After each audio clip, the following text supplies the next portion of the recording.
고혈압과 소금에 대한 제목으로 여러분들에게 말씀을 좀 드릴게요.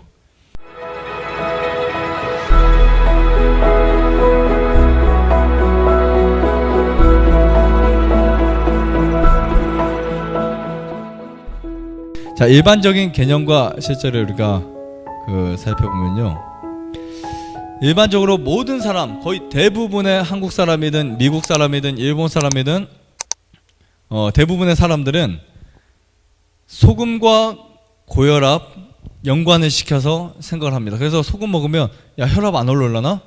혈압 때문에 큰일 나지 않을까? 이런 생각을 해요, 안 해요? 병원의 대부분의 의사들은 고혈압 환자에게 뭐 먹지 말라고 하죠? 소금 먹지 말라고 하죠. 그리고 이런 사고방식이 꽉 차 있어요. 과도한 양의 소금은 혈압을 오르게 한다. 네. 그리고 소금을 줄이면 혈압이 떨어진다. 이런 사고방식이 꽉 차 있습니다. 네, 실제를 확인해 보니까요. 자, 이런 변화는 일시적 변화였다는 사실 꼭 이해하셔야 돼요. 그러니까 소금을 먹었을 때 혈압이 오르고 떨어지는 거, 이건 일시적 변화예요. 그러니까 우리가 운동을 하면 뭐가 오르죠? 혈압이 오르는 것처럼 일시적인 변화가 있어요. 그리고 이제 일반적으로 이 나트륨을 줄이면 혈압이 수치기와 이완기에서 1에서 0.3밖에 차이가 안 납니다. 나기는 나요. 근데 이거는 정말 위험 수치나 이 정도 아닌 정도만 차이가 난다는 거죠. 우리가 보통 정상 혈압인들은 보면요, 제가 소금을 더 많이 먹고 재보고 덜 먹고 재보고 아침에 재고 저녁에 재도 거의 대부분 뭐 비슷합니다. 소금이 일반적으로 우리 몸에 혈압에 굉장히 들었다 놨다 하지 않는다는 거예요. 우리 몸 자체가 그것을 가지고 남으면 보내고 부족하면 물을 보내고, 그렇죠? 이렇게 하는 거죠. 근데 고혈압 전조인 사람들, 고혈압 전 단계인 사람들은 보면 나트륨의 혈압 반응이 아주 미비해요. 정상인 사람들은 거의 없는데 고혈압 전 단계는 아주 미비하게 나타납니다. 그리고 고혈압 환자들 있죠. 보통 수축기와 이완기가 140, 150에 이제 한 8, 90 이상 올라가시게 되면 그때부터는 이제 약간의 혈압이 다운됐다가 올라갔다, 이런 변화들을 이제 보게 됩니다. 일반인과 혈압 전 단계와 그다음 고혈압 환자인 경우에 소금 섭취를 제한했을 때 어떤 문제가 오는지를 우선 여러분들이 아셔야 돼요. 소금 섭취를 통해서 고혈압 환자가 발생했다, 뭐 고혈압이 안 좋다라고 하는 것은 옛날에 메리르 박사에 의해서 쥐에게 실험을 해서 그래요. 근데 그 쥐에게 실험한 소금 양은요, 어마어마한 양이거든요. 그러니까 그거를 사람들이 보고, 야, 정말 소금을 많이 먹은 쥐들은 혈압이 올라갔다라고 이제 주장하면서 현대의학의 정설이 소금 많이 먹으면 안 좋다라고 된 거죠. 근데 그 당시에 실험을 역으로 조사해 보니까 소금을 그렇게 많이 먹였는데도 불구하고 쥐들이 거의 이상이 없어서 혈압만 좀 올라갔던 거죠. 그 양은요, 우리가 소금을 하루에 10g 먹는다, 그럼 100g을 먹었을 때와 같은 그런 실험을 한 거예요. 그러니까 이거 엉터리죠. 네. 그런 내용을 아시려면 제가 책에 써놨어요. 제 책에 보면 소금에 대한 그 글에, 거기에 그 실험이 얼마나 잘못됐는지, 그것이 이제 소금에 대한 잘못된 현실을 우리 불러온 거고요. 여기 보시면 파란색 글씨를 보시면, 인체는 음식에서 더 많은, 우리가 보통 소금을 제한하게 되면, 저염식, 무염식을 하게 되면 더 많은 소금과 물을 유지하려고 격렬하게 노력하고 이제 그러기 위해서 활성화됩니다.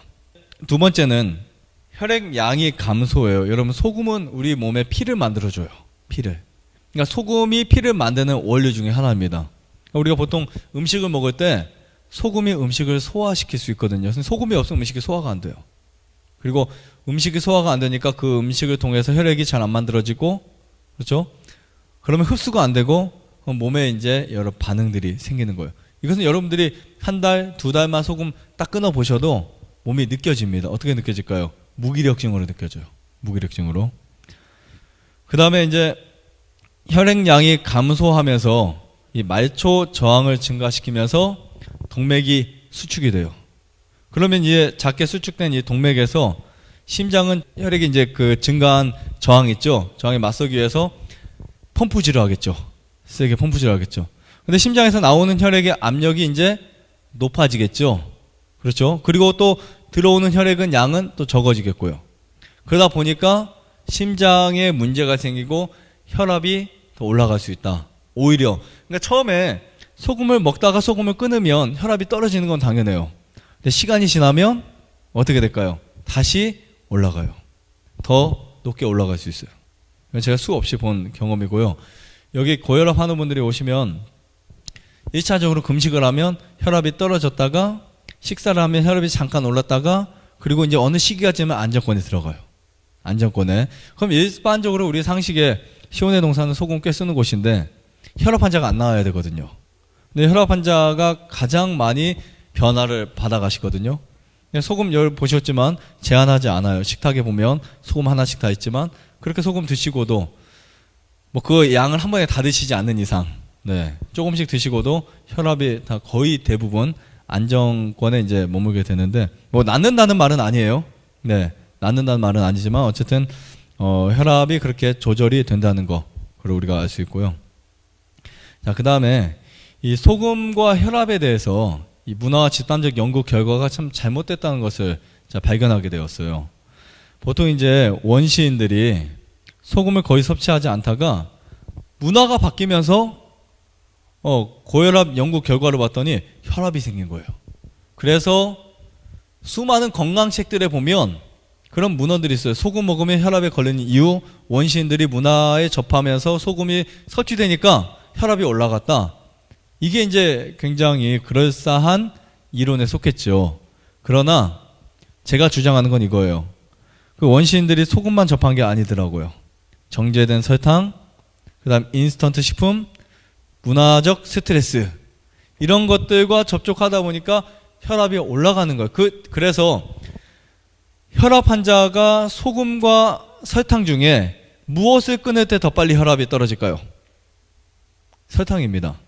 그리고 고혈압 환자가 진짜 피해야 될 것은요, 소금이 아니라 고기예요. 고기.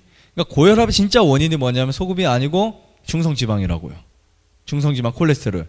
이거는 100%입니다. 소금 아무리 끊어도 고기 계속 먹는 사람은 혈압약을 못 끊어요. 근데 반대로 소금 계속 먹어도 고기 끊는 사람은 혈압약 끊을 수 있어요. 이건 제가 충분히 여러분들에게 자신하고 말씀드릴 수 있습니다. 그 다음에 일본 아키다현에 일본인들은 소금을 많이 먹는 것으로 알려져 있어요. 네, 많이 먹는 것으로 알려져 있는데 특히 아키다현 이 주민들은 고혈압과 뇌졸중의 비율이 아주 높습니다. 소금을 과다 섭취하죠. 그런데 여기에서도 조금 더 자세히 들어가서 보면요, 다른 지역보다 정제식품 많이 먹어요.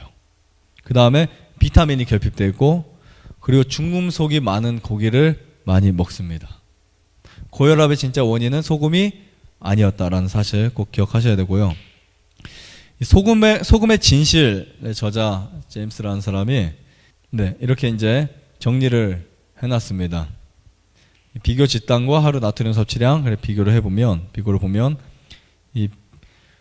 이탈리아 수녀가 하루 나트륨 섭취량이 3,300mg. 그런데 이완기 혈압이 90을 넘는 수녀가 한 명도 없대요.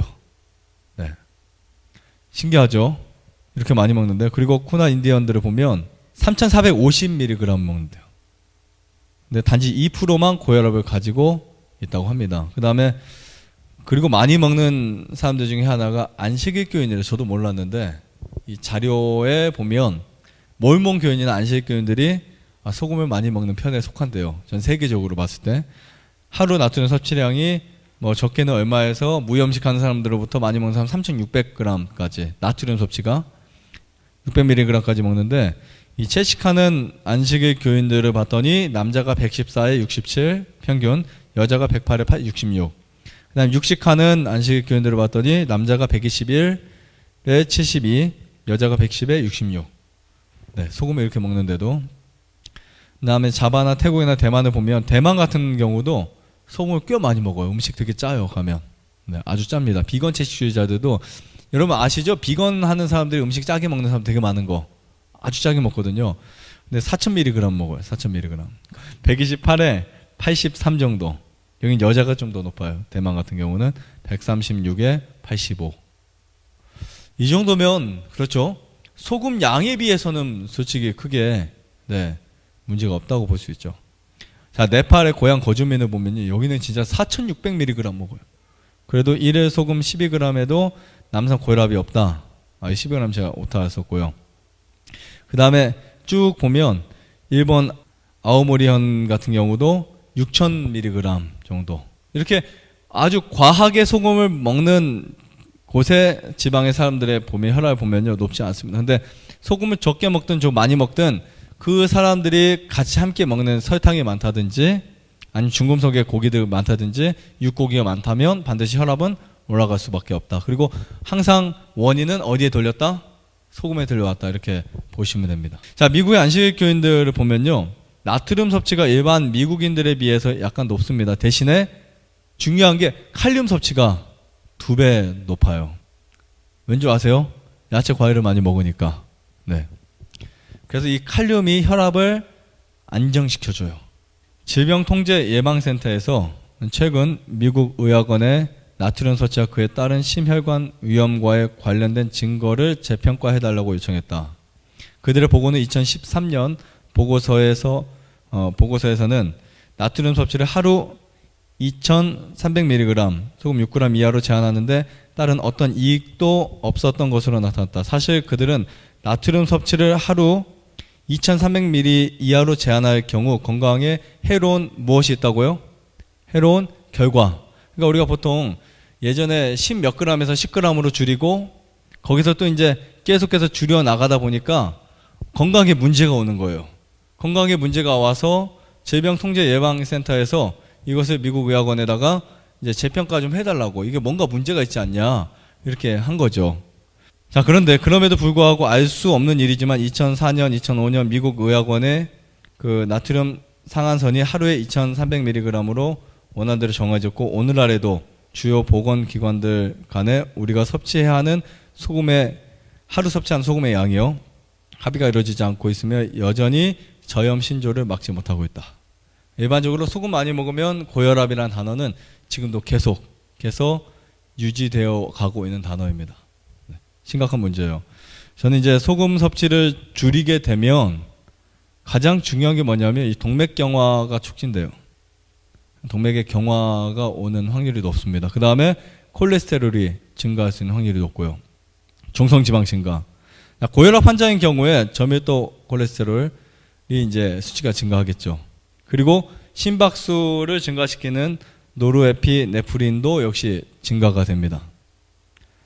그래서 여러분 소금을 섭취가 제한되면 처음에는 어떤 변화를 느낄지 모르지만 결국은 건강에 문제가 온다는 거 꼭 기억하셔야 돼요.